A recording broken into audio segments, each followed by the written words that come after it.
All right. And we're live today on Energy Superheroes. We've got Philippe Birker. He's the co-founder of Climate Farmers, and he's supporting farmers across Europe in regenerative agriculture. And what we want to emphasize is that goes beyond sustainability to regeneration. And we're going to learn about what that means today. Philip, welcome to the podcast. Thanks. Pleasure to be here. So as we discussed, what is the difference between sustainability and regeneration? I don't think it's obvious to most people, and I think it's an important distinction. I think it's an easy one to start with, right? I mean, sustainability is about sustaining the status quo that we're having. And I think that was something that we thought of being desirable 20, 30 years ago. But now we realize we're in a pretty bad situation as we are. The planet is definitely dying due to our own causes. And what we need to do is we need to reverse the actions that we have been doing. And for me, a lot of this means basically working in line with nature and working with nature instead of working against nature. And regenerative agriculture is a large part of that solution by regenerating the soil and regenerating the soil through producing the food that we all need to consume. So in our agriculture and our food system over the last 40, 50 years, we have basically nourished us by depleting actually the natural resources and by damaging nature. And regenerative agriculture is trying to reverse that trend. Interesting. Well, it sounds extremely important and potentially very positive for everybody. So tell me, what's the difference between traditional farming practices? You go onto a farm and work with the farmer and look at how they do things today. And then what's the before and after? You come in and change the practices. How is it different from what they do now? I mean, I think one thing that's important to say is that regenerative agriculture is very context specific. So one thing that you definitely do is you analyze the context and the ecosystem essentially in which the farm is. And based on that, you would make recommendations on what to do in that specific context. What one can definitely say is that we have the issue in our food system that farmers are getting the very wrong incentives and have been getting very wrong advice over the last 40, 50 years. Farmers have mostly been rewarded for yield. So farmers only get paid for the yield that they're having, but they don't get paid for the ecosystem services which they're providing or the ecosystem damage which they might be causing. At the same time, they don't get rewarded for producing more nutrient-dense food and more nourishing food, or just producing not very nourishing food. So over the last 40 to 60 years, especially with the use of chemical fertilizers, pesticides, etc., what we've been doing, we've been increasing the yield of our food production, but we've been decreasing the nutrient density. So for example, oranges have right now, an orange has 1/6 of the nutrient density that it had 60 years ago.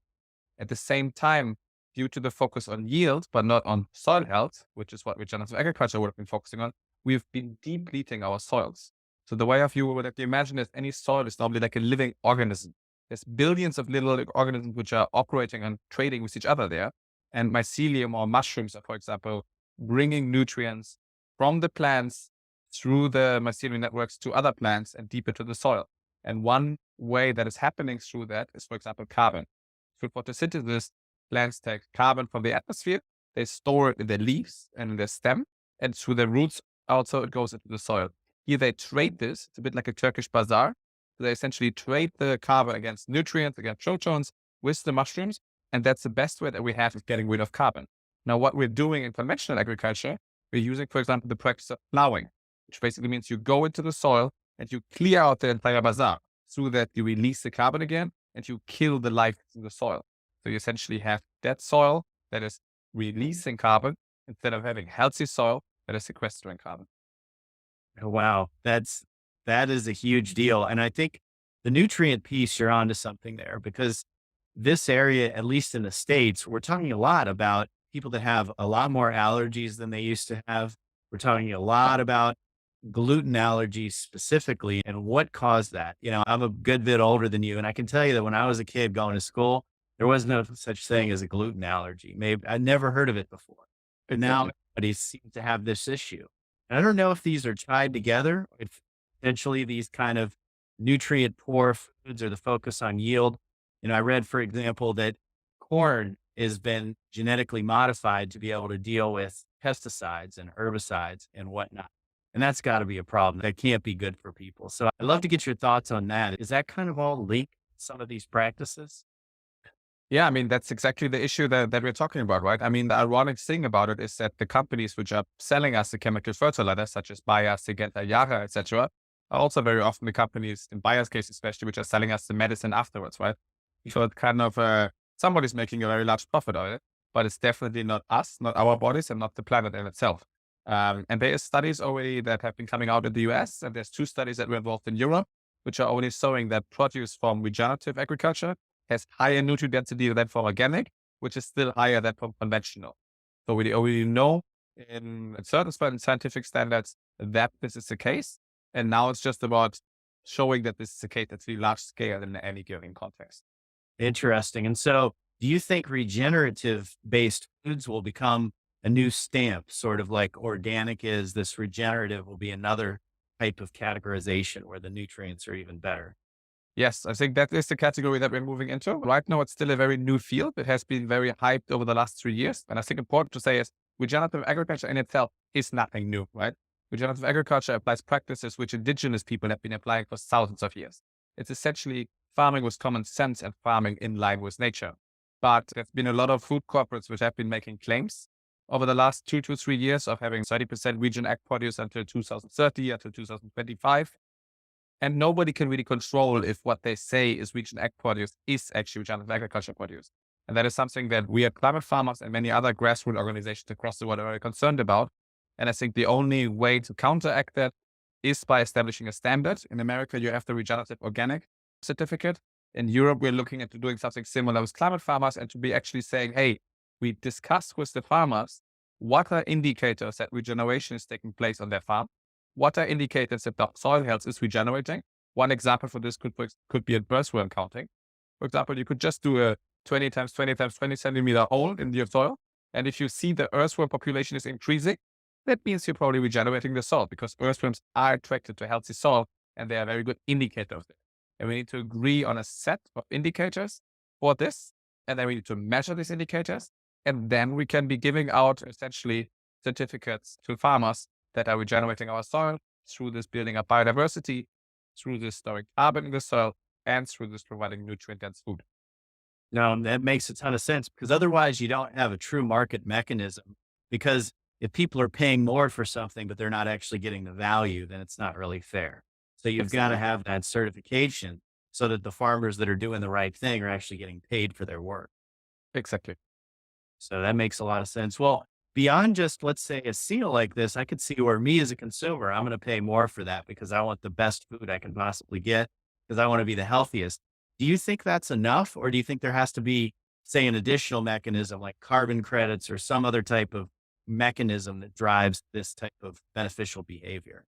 Now, personally, I would not want to live in a situation where money dictates how healthy the food is that you can be buying, right? So I would love if we can avoid the fact that it is something that only people who are wealthy can afford to eat nutrient-dense food. So in the best case scenario, in my opinion, regenerative produce should not be more expensive than conventional produce, but we should start paying farmers for ecosystem services, which they are providing as a side effect of producing this more nutrient-dense food. So that means, for example, paying farmers for storing carbon in the soil, where we have a tool in place with the voluntary carbon market, even though far from a perfect tool. That means also paying farmers for increasing biodiversity. We all know that we're living in a biodiversity crisis. Our insects are dying left and right. And if the insects are dying, then we will be dying next. So we should definitely be looking at that. And in Europe, especially, and I think in America as well, we have a massive issue with water security. So due to climate change, we have changing weather conditions. We have more drought. And ironically, it usually does not rain less. It just rains more in a shorter period of time. And now if you look at a healthy soil, what it does is one of the key indicators also of healthy soil is it absorbs water when it rains. If you have dead soil, it cannot absorb the water. And even if it rains, you have erosion and the water flushes away. In my hometown in Germany, in Western Germany, in Geilenkirchen, we had 3 years ago major floodings and we had 3.3 billion euros of damages in Germany and the Netherlands from these floodings. If we would have had healthy soil, these damages would not have occurred. So rather, instead of paying 3.3 billion euros to rebuild houses and compensate people for loss, we could have put that money by paying farmers for storing water in the soil, thereby regenerating the soil, thereby providing more nutrient-dense food and avoiding the issues of flooding. So what I would love to see is to have a general movement in society towards something that I call true cost accounting.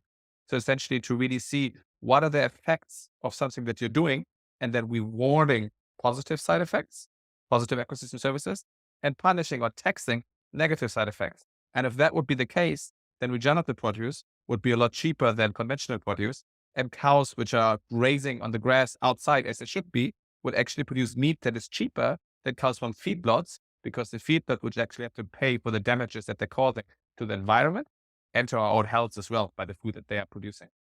Wow, that's a really interesting way of thinking about it. But in the end, it's going to be better for people because if at least the price is equal, people are going to choose the healthier produce, which is going to be better for them, which is going to reduce these negative health side effects. In the ideal world, I don't know what we're spending on all these allergies that everybody has now, but it's got to be a lot. The health outcomes in the U.S. have really gone downhill, even though we spend more than just about any other country, which is pretty incredible. Yeah. Well, so you're calling in from Amsterdam in the Netherlands today, and we here in the States have seen a lot of the media about farm protests in the Netherlands and in other countries in Europe. Can you talk a little bit to that? Sort of what's the pushback and how do we get farmers on board with the coming regulation? Sure. I mean, the farm protests don't have much to do with regenerative agriculture, but rather they have to do with the core issue that we're facing in our society in Europe, which is it's just not attractive to be a farmer nowadays, right? First of all, farmers are not getting the respect in society that they should be getting and that they deserve. Farmers are crucial, are the backbone of our society, right? They are producing us with the food that all of us need to survive. Yes, I grew up in an agricultural context. My godmother had a farm. I grew up in a small village with 5,000 people. No one in my school wants to become a farmer. Rather, the statement would be, "Oh, if you don't do well in school, you have to become a farmer." That's messed up. Farmers should be heroes in society. It should be a proud thing you say on your first Tinder date, "I am a farmer." But we live in a society where a DJ or a life consultant or a life coach or a podcaster is a lot more well regarded than being a farmer. And that's a problem. And that also has to do with people moving to the cities, not moving to the countryside. And that is the issue that we're facing here, which led to the fact that the average age of farmers in the European Union is 58 years old. Now, in Europe, you're retiring usually with 63 to 65 years. So people who are 5 years before retirement, they're not going to drastically change their ways and change their entire farming operation. So this is a blocker for regenerative agriculture as well, where we see age of people as one of the main drivers for pushing it forward. But the protests that are happening are actually just happening generally because there is basically no appreciation for farmers. The money that farmers are receiving from the food that we are all purchasing is getting less and less. In Germany, for example, it went down from 32% from a loaf of bread that you used to buy in the supermarket going to a farmer to now being 4%. So supermarkets and other agents along the supply chain are pocketing the major profit margins, and farmers, which are actually putting in the major work and often working 70, 80 hours a week, are not getting the money that they should be receiving. Wow, that's a big issue. How do we fix that one? I mean, I know here in the States, we kind of created this ethanol market, which has maybe helped a little bit, but it's not a long-term sustainable solution. How do we create the incentive structure so farmers can pay what they deserve? I think part of that has to do with just people reconnecting with, and I think the pandemic helped with that in Europe as well. So we have, for example, something that's community supported agriculture or CSA. Where people are directly getting food boxes from farmers. The farmer can can shift the risk to, or can share the risk together with the consumer. So the farmer calculates at the beginning of the year what the costs are for his or her operation. People buy a share of the produce, and then whatever the produce is in that week, everybody gets a share of that produce and shares also the cost of the farmer with a fair salary for the farmer included in the cost price that people are paying for their produce. I think that's an amazing movement. We also partnered, for example, here with Sprout Farming, which is a direct farmer to consumer delivery service as well, which we are helping to transition part of the farmers towards regenerative agriculture. And generally, I would love to see a movement away from buying apples from New Zealand in Germany, which makes no sense, to actually buying things which are regionally available and reconnecting people with the food that they're eating. Because I think that disconnect of us with the food that we're eating is also part of the larger disconnect that you're seeing in society of people disconnecting with nature. And I think that is the underlying reason how we got into the mess which we're in right now, that we're just not in touch with the ecosystem into which we are integrated. Yeah, I couldn't agree with you more. I think this is why it's great that we have these voluntary carbon markets, because if we start tracking scope three emissions and how much it costs to move things around, it's going to properly assign the appropriate, let's say, cost benefit structure to what we buy. It's going to incentivize people to buy more local, which is good for everybody. And couldn't agree more. I'm excited because I'm starting to see more movements, young people like yourself and others that are moving into farming, seeing innovative startups with young founders, young entrepreneurs getting lots of funding in the venture capital community. So I think that's a popular trend. Is your company venture capital backed today, or are you looking for venture funding? Interesting that you asked me this because, well, we actually are not venture capital backed so far. And we have been really looking into what is also in terms of investment, right? What could be regenerative investment? Because we totally think that it's fair that investors which are investing money into us get a fair return and get rewarded for the risk. But we're an impact driven company with a mission. And so we do not want to get put into the position there. We would have to sell the company for something that wouldn't further the impact. So we're currently actually in the process of raising our next round. And we're trying to have something there established, which is we have a non-profit arm or academy and a for-profit arm. So we want to have a golden share for our non-profit that can veto any sale that would, in the opinion of the board of the non-profit, endanger the mission trip of the for-profit. So we're very much in discussions now with VCs, and there are very few VCs which are actually potentially able and willing to go with this. But we're also looking into other options like crowd investment, for example. So essentially, instead of getting VC money on, getting debt financing on through crowd investment, we're speaking with angels as well. We received a grant of 650,000 euro through the Google Impact Challenge on Climate, which was very much money given without a lot of conditions attached afterwards, which was very helpful in the early phase. And we definitely see that there's a very big struggle in the VC world because you might think there's a lot of impact VCs and climate VCs, but very often, unfortunately, this is still the very capitalistic system with a very financially hyper cross drive and a little bit of green paint on top. So even though it looks like the world is very good for impact startups, especially the ones working on systems change, are struggling a lot because a lot of these impact VCs are not really putting the impact first, but profit first and impact second. And for us as a true impact startup, it's impact first and profit second. And that makes sense. And I do agree with you. There's a much smaller number of actual impact funds. And when I hear impact funds, they're willing to take a little bit lower than the traditional venture capital return in order to have an impact on society. That was sort of that was the traditional way of impact.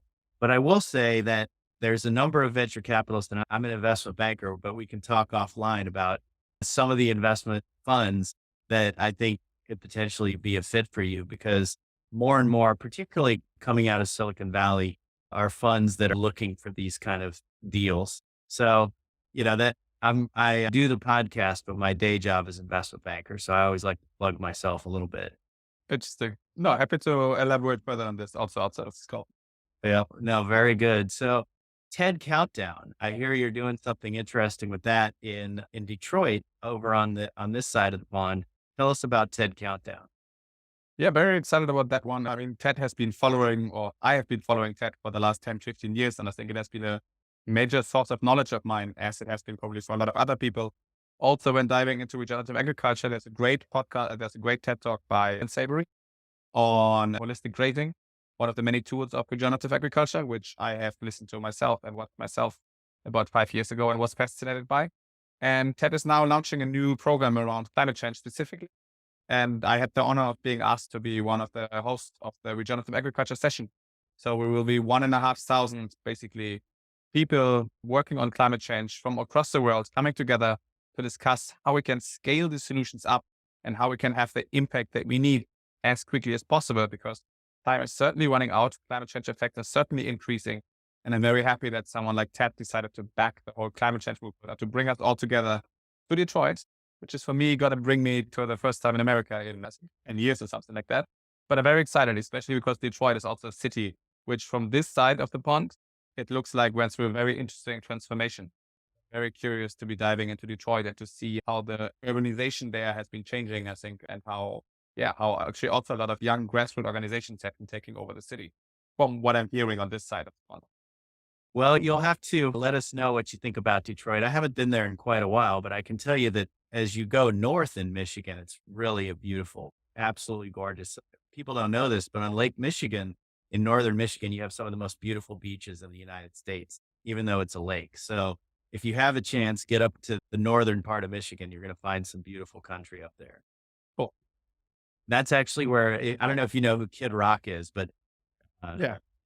a lot of those videos he shoots are up. That's where he's from, is northern Michigan. So a lot of the scenes of his videos are from up in that country. It's very beautiful. Like, I will check that out as a prep work for that countdown. Very good. So beyond regenerative agriculture, what else is going to be at this TED countdown? It's just all broadly based climate change type discussions. I actually haven't looked in detail outside of my own bubble, I have to say, but I think there's 10 different topics. And then there's discussion leads for all of these 10 different topics. And then all topics will have working groups essentially to come out with concrete proposals and collaborations on a global scale on what needs to happen to push these 10 topics forwards. And I'm very happy that regenerative agriculture is one of them, because I do believe that is one of the key solutions that we need to be working on in order to get agriculture from one of the main causes of climate change to potentially one of the tools to reversing it. Well, I think you hit on a really important topic, which is that a lot of people, a lot of times there's polarization around this whole area of climate change, let's say. But to me, one area that I think everybody agrees on is that there's something going on with the food supply, and we don't have the same level of nutrition that we used to have. You just look at health outcomes of us versus our parents. So that item in and of itself, just giving people more nutritious foods, I think is going to be a big unifier when people understand that's what it is. A lot of times the other elements of reduction can involve things like a huge trade-off, say going from a gas car to an electric car. You can't find a charger or whatever. It's a big trade-off. But if I can eat the same apple and it's more nutritious, I'm going to be all for it, right? And more tasty. That's the beauty about it as well, right? Nature is the perfect designer. So one of the very interesting things as well, that food that is more nutritious also tastes better, which is one of the reasons why the whole movement towards regenerative agriculture is largely driven also by Michelin star restaurants. A lot of the fine dining chefs are willing to pay right now premium to farmers for the produce because they can taste the quality and they want to have the best quality ingredients. In America, for example, Dan Barber is one of the main ones. He also read an amazing book called What Your Food Ate. And he has been driving the regenerative agriculture movement forward for 10, 15 years, I think already. So way before the hype around it has started. Yeah. And of course it does taste better. We always talk about the tomatoes, right? Which is, Yep. for whatever reason, I live in South Florida and a lot of the people come down here from New York and New Jersey. And they're always saying, can I get a Jersey tomato? Your tomatoes don't taste good. But the truth is, they just happen to have some locally grown tomatoes up there. So they taste a lot better. And Yep. that's an example of, a tomato that's kind of industrial does not taste good. But you get one of these heirloom locally grown tomatoes and they're amazing. Exactly. One of the biggest pleasures of my job is that I spend a lot of time on farms and with farmers. And I think I had the best carrot, the best rucola, the best tomato of my life in the last 4 years. But yeah, there's no doubt about that. That tastes a lot better. So I noticed from your LinkedIn profile, you've also got a music business, a music startup. Tell us Yes. about that. That looks really cool. I mean, that was essentially the life of my 20s, I would say. So I have a very strong passion for electronic music. And while I was at university, I did an exchange semester in South Africa, in Cape Town. And I actually went to a TED talk there on doing well by doing good. And that's what got me into the idea of, hey, there's a way of actually, having a good time, but also having a positive impact. And also by having a German passport, I definitely owe it to the world to do something because I grew up in a very privileged position. And so I started with two friends, an organization called La Foundation in my 20s. And the idea of La Foundation is that we give people a platform to live out whatever passion they have for a good cause. And all the people are connected through the logo. And essentially one of the core things that we started doing was organizing parties, but charity parties, which are actually good parties. And where the charity is kind of in the subtext. And essentially everybody's organizing the party for free. The artists are playing for free and everybody's connected over the events and the Love logo. So people from all across the world are basically organizing these events independently, but connected with each other. And before the pandemic, I think we were active in 18 different cities across the world. Santa Cruz, California being one of them, also Cape Town, also Tel Aviv, Munich, Berlin. And it's still, one of my families. A lot of my friends are coming from this. We have actually 6 people working at Climate Farmers right now that were active at La Foundation with me before. And around this, I also then started a nightclub, which I was running in Amsterdam for 3 years, which was a very wild phase and very interesting phase of my life. And I started a record label, which is the last part that I'm still keeping from it, which is in order to bring some transparency to the music business, because a lot of the music that artists are releasing, they never know how much money it's making. They never know what's actually happening with the music. So we report every year annually, completely transparently, how much revenue we have generated. We donate 50% of that revenue to wash projects. 25% is going to the label and 25% is going to the artist. And that is still running, and I still love enjoying and getting music sent from young artists from all across the world, matching them with remix artists and releasing these tracks and occasionally doing a showcase. But right now, I'm very much focused on scaling regenerative agriculture, but music and especially electronic music will always be a big part of my heart. And now is really cool. And I see how the reason I wanted to ask about it is I see the common thread between how you help the musician and you're also helping the farmer. So there's definitely a connection there. And Yeah. then one other thing I had to ask about is you told me that you basically are regenerating a town. Is it Yes. Portugal? Tell me about. Yeah. Yeah. Essentially, I mean, I grew up on the countryside. I grew up going to a lake almost every day, taking a walk in the forest almost every day. And then I moved to the city. I lived in Amsterdam and Berlin. Part of that was because of the culture and the possibilities that it gives. Part of that was because there's just amazing people living in those cities, a lot of people that I align with.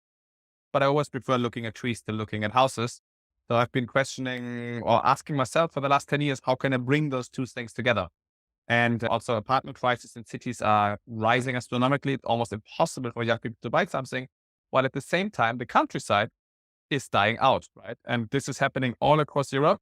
And in some countries, even more, such as Portugal, where everybody's moving to the coast or even leaving the country. And so you have entire villages which are essentially not inhabited anymore.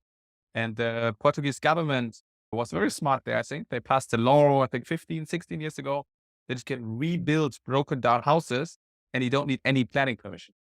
Now, me being German, that's crazy. Like in Germany, you need to wait for 7 months in order to be able to raise your fence by 10 centimeters. And so since 2015, I've been basically traveling around Portugal looking for a fitting spot. And then in 2017, we found a village. It's called a hamlet. So there have been up to 50 people living for about 300 years.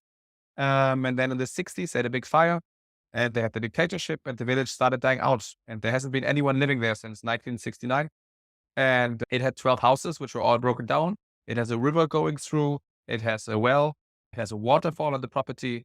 And so we essentially purchased the first part of the village and now we just expanded to get more. And we have been fixing up the first 3 houses. So we have now living space for around 12 people. And we just managed to fix up the first house half a year before the pandemic started. And then when the pandemic began, a very smart friend of mine told me this is going to take 1 or 2 years minimum. And I was working on climate farmers already. And I was like, I can just do that from the countryside. And so I moved to Portugal and I basically moved the center of my life to Portugal. And we have now a community of around 60 people around it, which are coming and going with the stewardship model on a monthly basis, basically trying to pioneer to think, how can we repopulate the countryside and make it attractive for young people to move back to the countryside? Because I believe this whole movement of regenerative agriculture, of making farming attractive again, also is to mean that we need to make it attractive again to be on the countryside. And all of us, we want social interactions, we want culture, but many of us also want nature.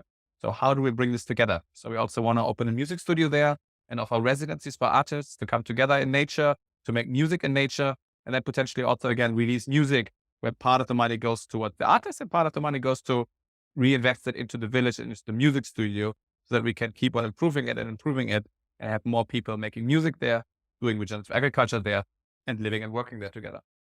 That's pretty incredible. I really like that model. And a lot of people that I know it's funny, the pandemic drove a lot of people to do that. And more of my friends, you get a little bit older, you want to have a piece of property that you can call your own. But I think the pandemic really pushed people to do that. So a lot of my friends bought big pieces of property outside of the cities because you just felt, I want to get closer to nature. And I don't know why the pandemic drove people to do that. Maybe because they felt trapped in cities and just Yeah. wanted to have more space. But I think that's a movement that's continuing. We're seeing it across the United States where people are leaving some of the more populated states and moving into the states that are less populated.